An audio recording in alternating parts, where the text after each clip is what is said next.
Thank you for joining me on Million Mile Astrocartography, where I break down how locations shape your experiences, decode the energy of your name and birthday, and tap into intuitive messages to help you move with clarity and intention.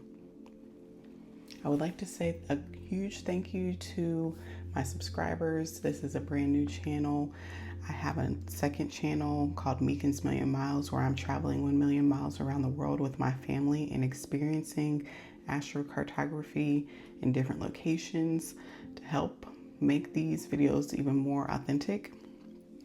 So if you would love to check that out, I welcome you to go to YouTube, Instagram, or TikTok under Meekin's Million Miles. The channel message that I got today was a long kiss goodbye.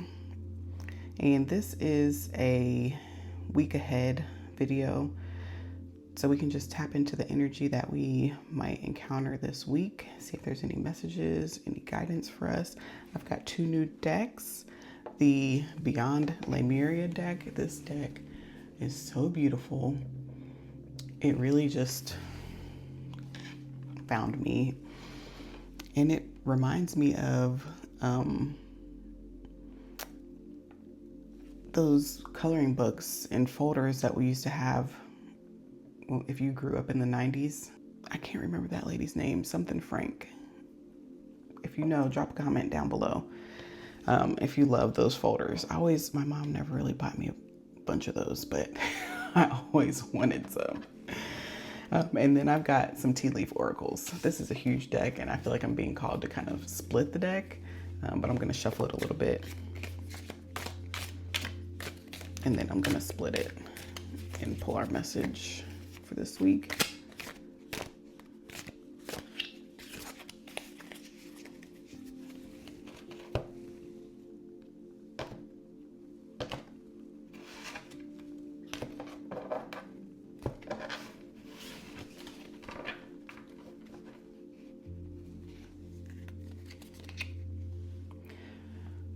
When split the deck, pale time to get out of a situation.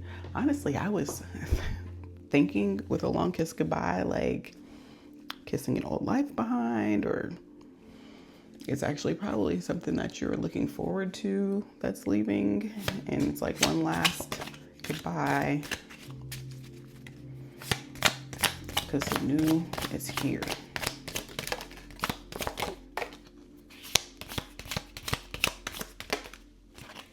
Okay.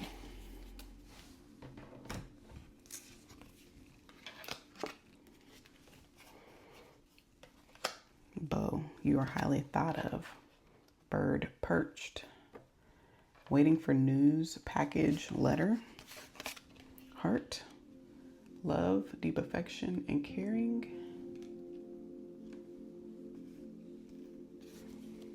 And hills, obstacles to overcome. I think this is where you've come from, that long kiss goodbye. You've overcome these obstacles. You're highly thought of. Now you're in the process of waiting for news related to your new path. Heart, love, affection, and caring. Deep affection and caring. This is where you're at right now, taking care of yourself, having compassion for what you've been through, the obstacles that you've overcome, and really this next chapter focusing on caring for you. So you may be seeing more of this coming in the week ahead. Moments to have compassion for yourself.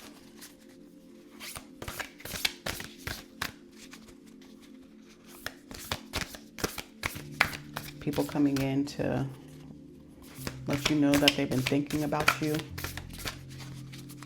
Did you create something? Did you start something new? Are you waiting for news of the new steps that you've taken to start to manifest already into this new timeline? You might be getting some news this week or waiting for news on that new start. Ooh, these cards are so new. I'm going to cut this.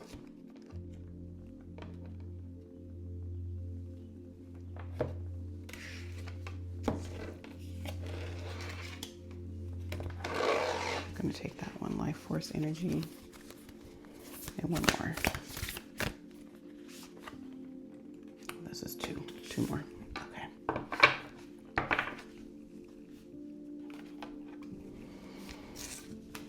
First card, life force energy. I love this deck for all of the symbolism that it has in it. It has so much rich imagery. Izzy Ivy is an artist that created these images, channeled them, but you've got a lot of sacred geometry, and I'm really connected to sacred geometry. You've got dolphins here. She looks like she's rising out from a sea of just unlimited possibilities, and she looks like she's the star of her own show. Life force energy. Oh, let me cover this. Journey to wholeness. You may be experiencing a new layer of your journey this week. Journey to wholeness to me kind of reflects that same energy that the heart does. Love, deep affection, and caring. Because the more that you give yourself that love, the more whole you become.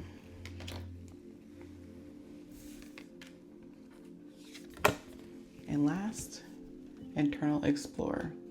The way through giving yourself that compassion, opening your heart to yourself, is to go internally.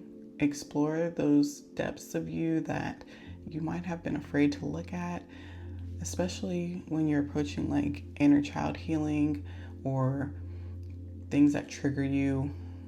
Usually that comes from a place of a wound that was unhealed and is coming up to be healed, and it's not there to re-wound you or continue triggering you.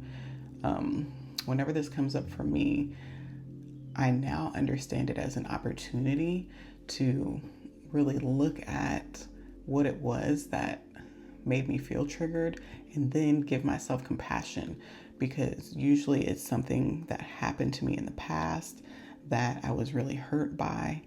And having compassion for that part of me that didn't get what I needed at the time, whether it was love, compassion, understanding from someone else, I now have the opportunity to give that to myself. And so I look at those triggers a little bit differently now, but it's because I did a lot of inner work, going in, really looking at what it was that was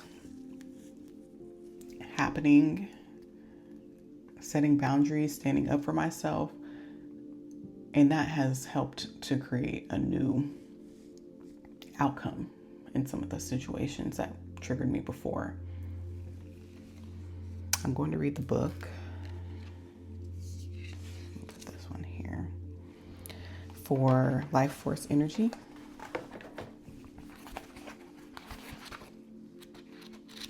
Card 34. Oh, that's interesting. 32, 33, and 34 all came out, even though I shuffled and I cut the deck. So you may see steps of progression this week moving forward. Going from 32, 33 to 34 kind of tells me that there is a path you're following. Just like overcoming the hills, you're successively getting closer to where you want to be. So internal explorer, flow state, accessing infinite information by going within, wisdom from collective consciousness, theta waves, channeling, breaking free from limiting intellect, creative boldness, being guided by the divine spark. You already hold the keys. When we stop looking outside ourselves and surrender to a soft inner focus, we have access to unlimited information and resources. When we stop thinking with the glass ceiling of our intellect, We have access to multidimensional wisdom from the collective consciousness. Have you ever felt in total flow? Perhaps when speaking about something profound that you have total faith in, you have heard your words articulately unfold. At other times, when you have doubt, you must watch your words, and they come out disjointed, only hinting at what you're trying to say. In my journey as an artist, I found I was able to paint more skillfully than I imagined when I stopped thinking or tightly controlling my images into being. This was especially so when I was starting out. By getting out of my own way, I could get into the flow, and that felt like something else was guiding my paintbrush. This is known as flow state, and is said to be the optimal state for higher function. When deep in flow state, it can seem as if something else is guiding me. Perhaps it is my higher self. People often ask whether I have a strong concept of what I will paint before I start. I do have a half-formed idea, but the state I find myself in when I paint allows the rest of the image to form itself.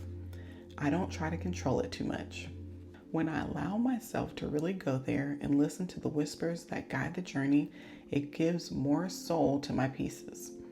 These are the creations that people most resonate with, the ones that prompt a mysterious sense of remembering. I am dyslexic and I do not think of myself as an author, so the prospect of writing the text for this guidebook could have been quite overwhelming. But I was guided to drop into the vibration of the card and trust that the words would flow. I reached a deeper part of myself where I somehow had access to information that was far more vast than my mind could intellectualize. The same place my visual artwork comes from. You may have read quotes about being far more amazing than you realize.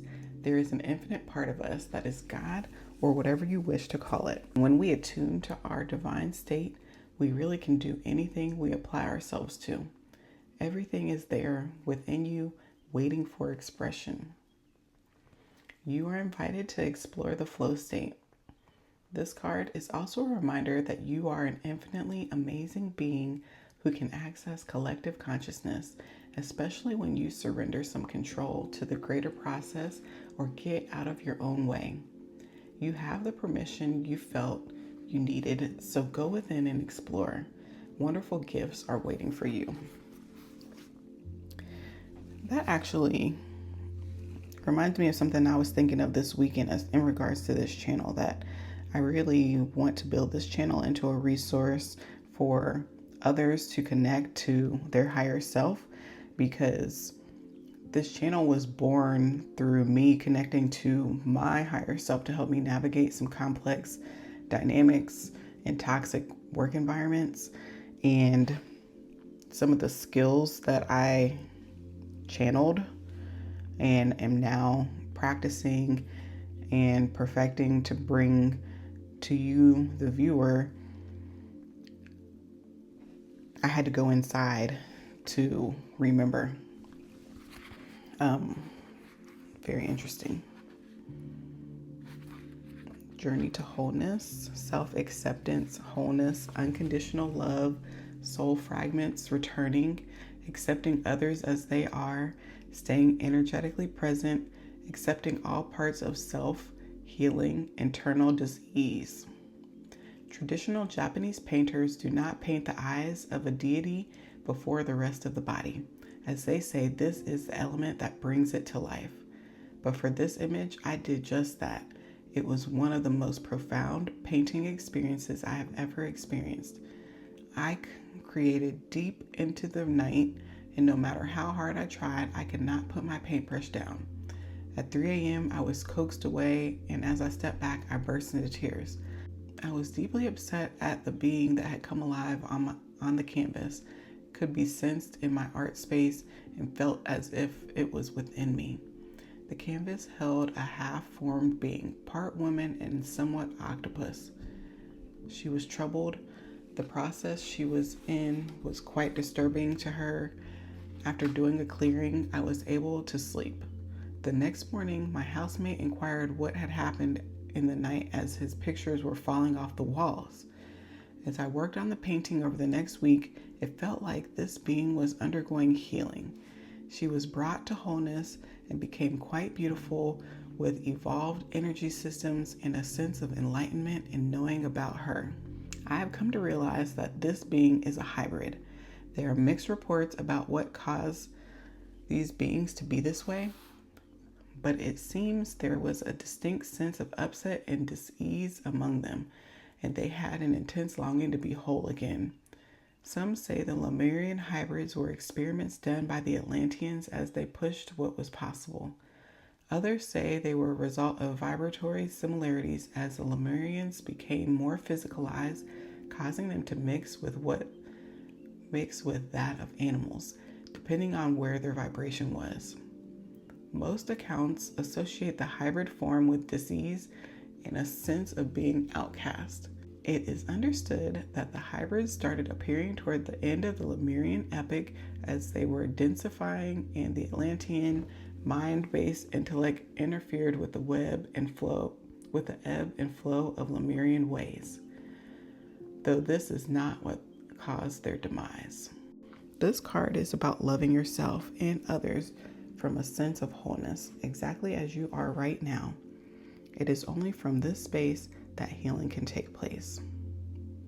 We may find ourselves in relationships or scenarios where we can see great potential. We may have concepts of others that are not really who they are due to subconscious projections or ideals. We could have the idea that we feel better about ourselves when we achieve a goal or status. That success will somehow make everything better. Unfortunately, this takes us out of the present and makes our love somewhat conditional. To be a healer, transcend the perspective that the being in front of you needs to be fixed. Hold the vision that they are perfect as they are. From this place, they can heal themselves through the transformative power of acceptance. Acknowledge the full spectrum of a picture and bring any fractured parts back to the present moment. In this place, we are whole. Thus, we have the power to step into the brightest version of ourselves. This card really reminds me of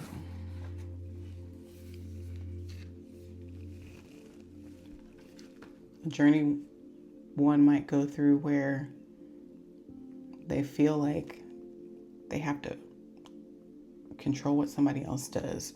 If someone else's thoughts, values, actions don't align with yours, and you may be triggered by that, you may feel like it's wrong.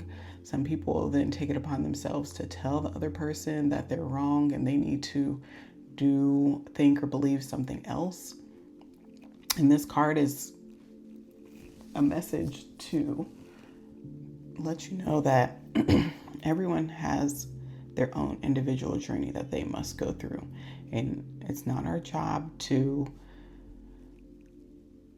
try and fix other people, force them to carry the same beliefs that we carry.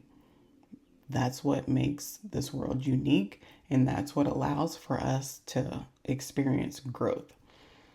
And so when you look at life through that lens, it allows you to really come back to yourself instead of giving all of your energy to things outside of you, people, places, things.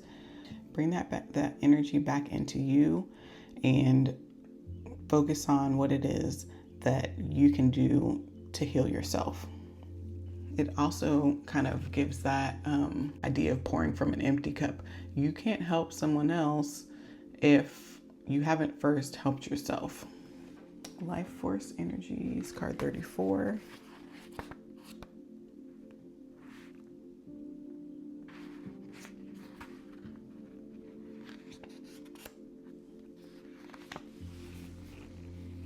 What happens when we seek to maximize the life force energy in everything we do? Toward the completion of this oracle deck, I was called to visit Hawaii. I heard it was known to be the last remaining part of the lost continent of Lemuria. I went with an open mind and was sincerely blown away by the incredible level of life force energy radiated there. I am an avid traveler and seeker of higher vibrational places, but had never experienced such potency of the magic, the main inspiration of my art, in every cell of every bright green leaf. I could sense the songs of Lemuria in this pristine place. I discovered I had been dreaming of this place my whole life. The crystalline waterfalls, rainbow diffused skies, exotic flowers, and opulent plant life was so present that you couldn't help but see a radiant aura around everything. Aina is a Hawaiian term for energy, and I might have pronounced that wrong, in sacred land. It seemed to me that mana and Aina are one and the same. One day when I was sitting on the red sand beach, I had a vision of an overlying dimension that spanned our physical world. This overlay was the God force or life force in its purest and highest vibration. The vision presented an array of objects familiar to this physical plane, from lower vibrational concrete, processed chemicals, and suffering-imbued consumables, to the higher biodynamic earthly offerings and the vibrant lands that surround me at the present moment. The experience imprinted the depths of my being with a remembering that we can bring this beautiful blue planet back to its former glory, starting with our own temples and personal pieces of Eden. I realized that maximizing one's life force energy was the gateway to bridging heaven and earth. By aligning our choices with this higher frequency, we will naturally create more opportunities to ground this somewhat forgotten light. When we know the joy of this life force within and around us and are vibrantly alive, we can't help but inspire others to choose the same. It's time for a celebration. Revel in the bliss of being alive. It's time for a celebration. Revel in the bliss of being alive. This is an incredibly healing card packed with luminous life force energy for optimal health and healing. It reminds you to seek joy and upliftment in everything you do, as much as is possible. Consider the foods you eat, the environments you spend your time in, the people in your life, and even the things you wear. Increase your awareness of their journey, how they came to be in your world, and their energetic resonance. Are they alive and vibrant? You may want to be inspired to work with healing energies such as Reiki or with the land, perhaps to grow vegetables. You are encouraged to joyously make your life a piece of Eden. As a result, you will shine with vitality. This was the message for the week ahead. Thank you for joining me. May your line elevate your shine, and I'll see you in the next message.